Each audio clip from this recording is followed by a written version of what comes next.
Say goodbye to that painful automatic 6% commission when selling your home. The fix apparently is no longer in. National Association of Realtors just settled antitrust lawsuits brought on by home buyers in half a dozen states. The NAR agreed to a whopping nearly $420 million settlement here. They would have been on the hook perhaps for a lot more. It's huge. We'll tell you more about it. The NAR, which represents more than 1 million realtors, also agreed to put in place a set of new rules. And this is where you come in. One prohibits agents' compensation from being included on listings placed on local centralized listing portals known as multiple listing services. And critics say doing that led brokers to push more expensive properties on customers. You know, that thing where you're house poor. Another ends requirements that brokers subscribe to MLS services, many of which are owned by NAR subsidiaries, so double dipping. Homes given a wide viewing in a local market. Another new rule will require buyers' brokers to enter into written agreements with their buyers. CNN with the reporting here. The bottom line is this decades-long model of buying and selling homes where sellers were on the hook basically for both the commission for themselves and the buyer is no more. It's going to change the industry. It really is. That model's dead. Critics argue that the inflated fees artificially drove up home prices, because you can imagine if you wanted to get a certain price or you needed to get a certain price to break even, maybe make a little bit off of your home, you would raise it in order to include the commission. So a lot of people happy about this, but what about those commissions? How will it affect them? Some estimates say real estate commissions are expected to fall 25 to 50%. I mean, this is rocking the industry. According to TD Cowen Insights, this will open up opportunities for alternative models of selling real estate that already exist, but they don't get as much traction, not as much market share, including the flat fee and discount brokerages. There is speculation that this new way of doing business is going to drive mediocre brokers out of the game, out of the industry altogether. Perhaps as many as half of the current 2 million may leave, so 1 million exiting. So why would such a powerful organization such as the NAR settle this thing? Gun to the head, maybe?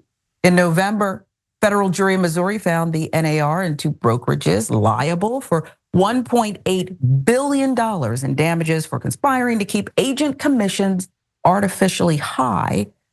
Because it was an antitrust case, penalties come with that. The NAR was potentially on the hook for triple damages. That's $5.4 billion. So they had all the incentive in the world.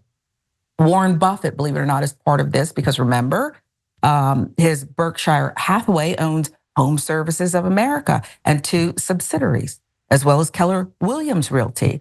Among the other real estate groups, the jury found guilty of conspiring. That's what it's really about here. Warren Buffett's Berkshire Hathaway is now the second biggest real estate broker in the United States. Home Services was hit with a $1.78 billion judgment, and they still are refusing to settle. They did not join the settlement and are choosing to fight on, appeal this thing. The NAR has been fighting off U.S. antitrust officials in litigation for years regarding alleged anti-competitive practices. But November's verdict marked the association's biggest setback yet, ultimately led to the downfall of the rules that have long protected the compensation model. NAR also faces scrutiny from the Department of Justice. There's no word yet if the settlement's going to back the government off or if they'll still look into the organization. This does mark the biggest change to the housing market in a century. That from Norm Miller, who is a professor of real estate at the University of San Diego. Miller said he expects home buying, though, to pick up as costs fall for some home buyers. And so this is so interesting to me. Real estate's a passion of mine. I just love it. I don't know, maybe because it doesn't talk back to me. But when you're giving up such a percentage, Cenk, and you're actually paying the buyer's fee too, you know, these these sellers who brought this litigation forward said, how is that fair? They should be able to make their own deal. And by the way, you couldn't list your home until recently, okay, without agreeing to this standard 5-6% commission. So, it's quite a bit. I wonder though why it took so long. And I guess that's what I would pose to you, Cenk, because we're conditioned, it seems like. We're conditioned to put up with this kind of thing because that's just the way it's always been. A lot of mainstream media don't give you honest news. We do. You know why? Because of you. Paid membership on YouTube makes all the difference. Hit the join button below and you become the hero that sustains us. So I'm a bit shocked by this, and in a wonderful way. And the reason it took so long, of course, is because of overwhelming corporate power in this country. But understand that this is a win for both good government and capitalism. So I think a lot of people misunderstand the difference between capitalism and corporatism. Corporatism is when you have so much corporate power that you could protect your monopolies and oligopolies, which is basically what was happening here, and that's why it lasted about 100 years. But in capitalism, it's important that you check monopolies and oligopolies. Otherwise, corporations will grow so large they'll kill off their competition and they'll kill off the free market, which is capitalism. So I explain this in my book, Justice is Coming, and that's why I'm in favor of what I call democratic capitalism, where the government checks the people that are looking to rob you, whether it's a guy on the street or a guy on Wall Street. And that's the core job of the government, is to protect you. And this is one of the ways that they do that. And now housing prices will be lower. Now, every time you go after a corporation like this or a set of corporations, they always cry and say, oh my God, this will hurt innovation, is an argument that a lot of the industries use. The drug companies love that argument. But you know what's funny is that the financial companies use it too. They're like, this will hurt financial innovation. I don't want you guys coming up with new weirdo, risky things that are gonna crash the economy. So I'm happy about that. In this particular case, they say, oh my God, your housing prices are gonna be so much higher if you have to pay us less commission. Yeah, no, I don't believe you. That sounds like total utter nonsense. Housing prices will be lower, which is great. And by the way, if you own a house, it doesn't hurt you because this is actually just coming out of their side of the commission. And if you're a Republican or a conservative, again, you should love this, because now you'll have a more free market where these different realtors will actually compete and get better at their job, get better at serving both the buyers and the sellers. So it's actually a shockingly good result in today's America. I almost can't believe it.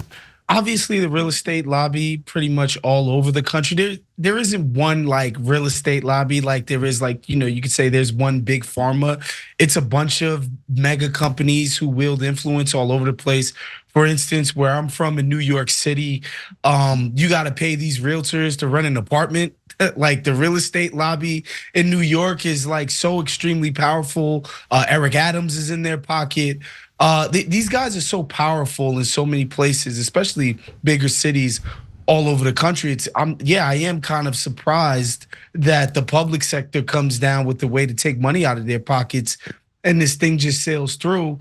And obviously, on our side, we should always be in favor of something that favors mom and pops, a regular person trying to sell their home or buy one, that they're not paying these exorbitant fees to these outside actors, right? Look, if you're in real estate, if you're a brilliant person, I'm sure you will find a way to make this shortfall in other ways.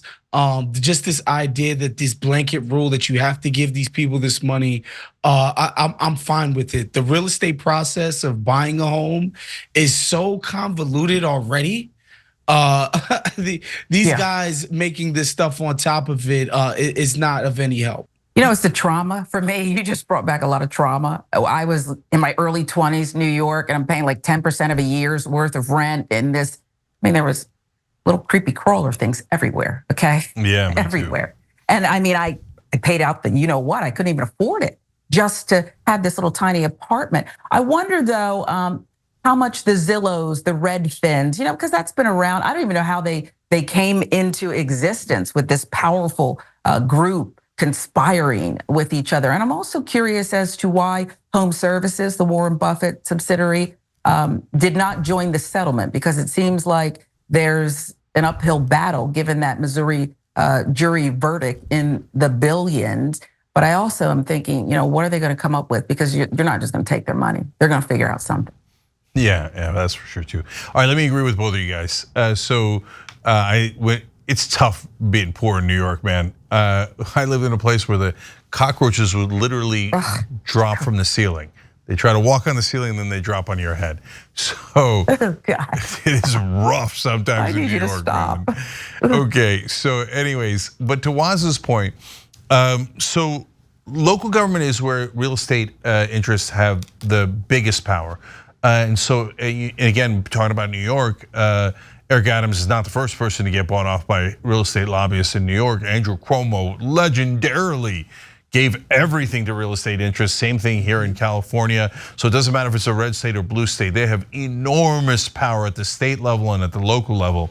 But you see what happened here and why they won is because it was in a courtroom. Courtroom is where we do better, except Supreme Court.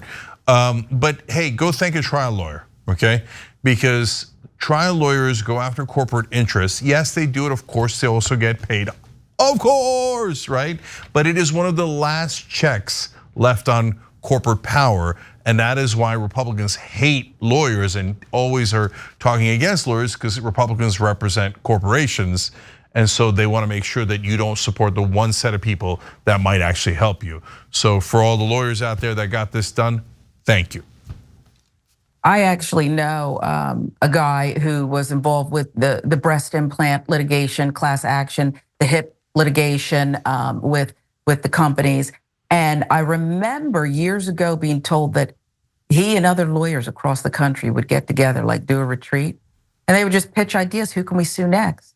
Tylenol. Who is next? They would literally have a think tank about who can we go after with the deep pockets who are really doing some things against the public interest. So I had forgotten about that until you mentioned it, Cenk. It's just one more thing. But $418 million was that verdict. The lawyers in that antitrust class action, however you want to put it, they will get probably half, I would think. I think that they usually get about a third. Of course, it depends on the situation. I don't know this particular one, but I'll tell you, when they do get together, they always pick a target that they are most likely to win on. Of course, because they're going to spend a tremendous amount of money, and if they lose, a lot of the time they get absolutely nothing, right? So they find the products that are the most dangerous, the situations that are the most unjust, and they target that. It's actually kind of a good system to clean out the rot in the corporate world. You would hope that the government would also help from time to time. And in the case of the justice system here, it did. In the case of the politicians, you almost never get that help. Thanks for watching the video, guys. We also love it if you hit the join button below, because that makes you a member, and members allow us to be independent, honest. We can be as progressive as we want, no corporate media influence, and that's all because of you guys. We love doing the show with our members. Hit the join button, become one of the Young Turks.